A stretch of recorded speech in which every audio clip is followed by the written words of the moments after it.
Então agora vamos conversar um pouquinho sobre acessibilidade atitudinal e comunicacional? Vamos lá.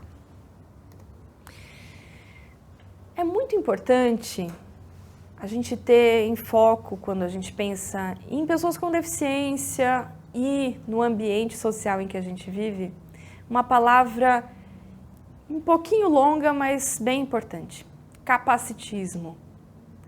Capacitismo é uma forma de preconceito, discriminação em relação à pessoa com deficiência. O capacitismo é uma operação em que nós, pessoas sem deficiência, podemos desqualificar ou invalidar a pessoa com deficiência de uma maneira mais efetiva ou de uma forma velada. Por exemplo, quando nos reportamos a uma pessoa com deficiência e não consideramos a sua opinião, a sua presença no espaço, nós estamos sendo capacitistas. Quando estamos conversando com duas pessoas e uma delas é uma pessoa com deficiência e eu converso apenas com a pessoa sem deficiência, eu estou desconsiderando da relação essa pessoa, por exemplo, com uma deficiência visual. Isso é muito importante porque é um ponto de partida para nós estabelecermos pontes com pessoas com autismo, com deficiência visual, física, intelectual, entre todas essas diversidades. O capacitismo, assim como outros elementos de discriminação, homofobia, misoginia, transfobia, racismo, são elementos estruturantes da sociedade e precisam de nós, pessoas sem essas condições, para que possam se alterar e se transformar em elementos mais importantes como ponte entre pessoas com deficiência e pessoas sem deficiência. E nós podemos pensar em algumas formas para diminuir essas barreiras sociais. Preste atenção em como você lida com as pessoas com deficiência no seu dia a dia, se as conhece, se convive com alguma pessoa. Procure sempre olhar a pessoa com deficiência sem infantilização, sem desconsiderar a pessoa com deficiência na sua relação cotidiana. Envolva a participação dela, abrindo espaço para as suas contribuições, sugestões e o seu ponto de vista. Nós que não temos deficiência, não temos como avaliar plenamente os espaços, os serviços, as soluções de acessibilidade, porque nós não utilizamos isso todos os dias. As pessoas com deficiência, sim, e, portanto, nós precisamos do saber delas a todo momento. Existe uma grande diversidade dentro do universo de pessoas com deficiência. Pessoas que são muito autônomas, pessoas que eventualmente precisam de suporte. E na dúvida é bem importante perguntar, pergunte a ela e quebre essa barreira, estabelecendo diálogo, colaboração. E a partir disso, nós vamos aprendendo com a diversidade que ela traz e também entendendo qual é o nosso papel nesse processo de mudança social que é importante para todos, tanto para a pessoa com deficiência ou com neurodivergência, quanto para nós. Alguns pontos de atenção e algumas perguntas para que você possa pensar a respeito de acessibilidade atitudinal, capacitismo. Como que o público com deficiência vai ficar sabendo de uma programação acessível? Será que todo mundo sabe das programações a partir dos olhos, a partir dos ouvidos?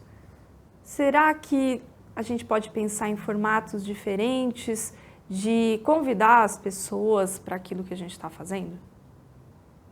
Como que o público se inscreve num curso? Como que ele compra um ingresso? Como ele participa? E um outro ponto importante para que a gente possa aprimorar: como esse público pode avaliar a qualidade da sua experiência cultural? Por quais meios?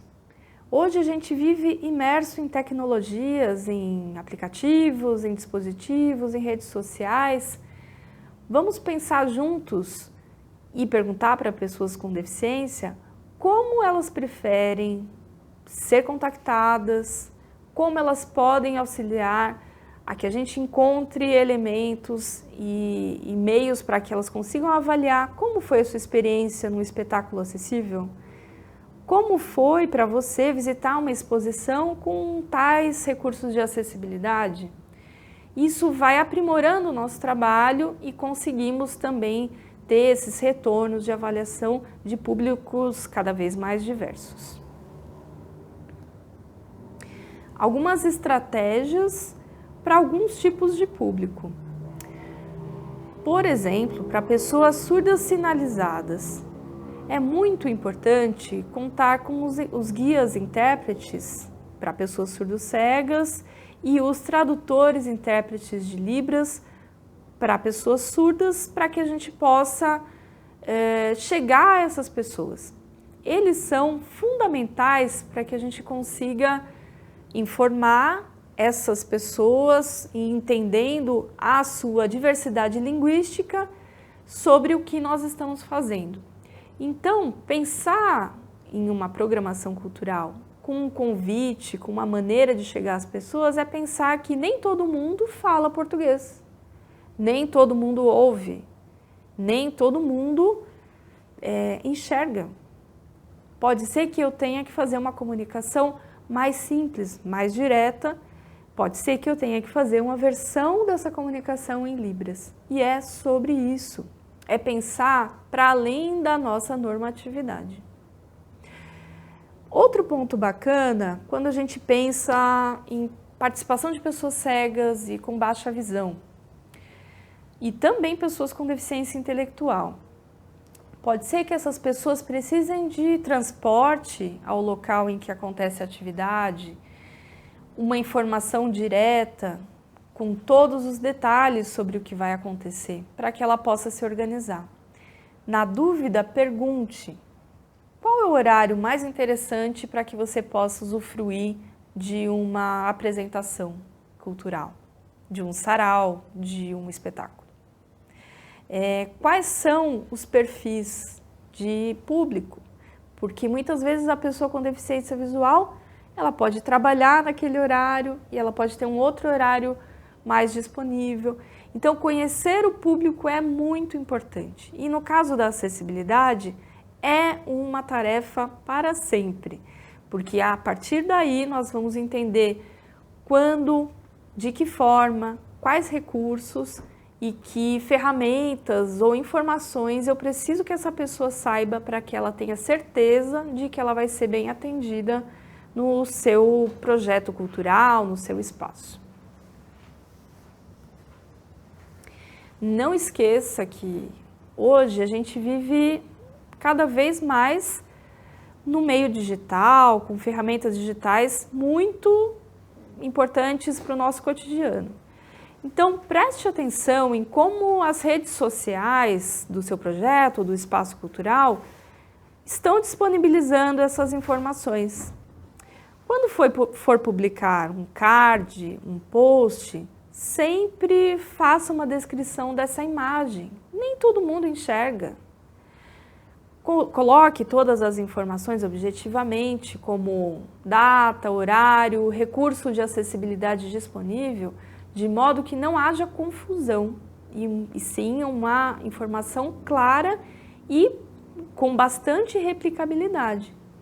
Quanto mais esse pacote de informação for direcionado e for organizado para todos os públicos, mais pessoas vão chegar, com e sem deficiência. Quando desejar trazer mais pessoas com deficiência, essas informações elas vão dar materialidade para esse convite. Porque imagine ser uma pessoa com deficiência visual e não encontrar nenhuma informação sobre um recurso, por exemplo, de audiodescrição no filme. Ela não irá.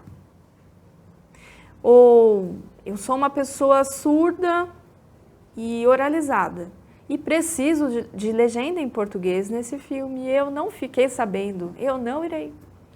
E é sobre isso. A importância de aplicar a comunicação para aquele objetivo que é formar mais públicos e pensar na diversidade de públicos para que